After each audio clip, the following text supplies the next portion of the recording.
پھالیا سے مرزا عامر شہین کی رپورٹ کے مطابق اوورسیز پاکستانی عاطف مسعود گوندل کا دوستوں کے ساتھ میں پرتکلف ڈنر معزز شخصیت کی شرکت، چک مانو کی دلعزیز شخصیت اور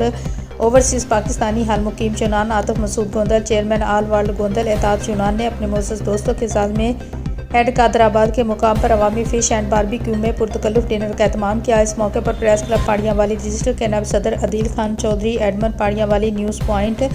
نائب صدر فیاض رسول مرزا، سابق صدر چودھری محمد اشرف گوندل، سینئر صحافی مرزا عامر شہین، علی حسن جٹ، سپرا غلام محی الدین، پنجاب پولیس محمد زبیر سندھی ہلا، فیاض احمد سندھی ہلا، محمد عبداللہ بھٹی، اشفاق احمد پھالیا حال مقیم Chanan, Muhammad Yasir Bhatti, Atif Munir assistant information officer اور Yasir Ali C O A M news Mandi Bahauddin نے شرکت کر کے محفل کو چار چاند لگا دیا۔ مہمانوں کی تواضع کے لیے لیز گرل فش سے خاطر مدارت کی گئی، جبکہ شرکاء نے خوشگوار ماحول میں باہمی گفتگو اور تبادلہ خیال کیا۔ تمام آنے والے معزز مہمانوں نے عاطف مسعود گوندل کا تہہ دل سے شکریہ ادا کرتے ہوئے نیک تمناؤں کا اظہار کیا اور ان کی میزبانی کو سراہتے ہوئے زبردست الفاظ میں خراج تحسین پیش کیا۔ اس موقع پر گفتگو کرتے ہوئے چیئرمین آل ورلڈ گوندل اطاعت چنان عاطف مسعود گوندل نے کہا ہے کہ دوست احباب کے ساتھ بیٹھنا اور انہیں ایک جگہ اکٹھا دیکھنا باعث مسرت ہے۔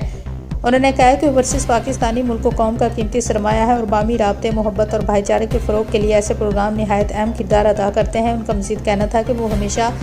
دوستوں اور اپنے علاقے کی فلاح و بہبود کے لیے اپنا کردار ادا کرتے رہیں گے۔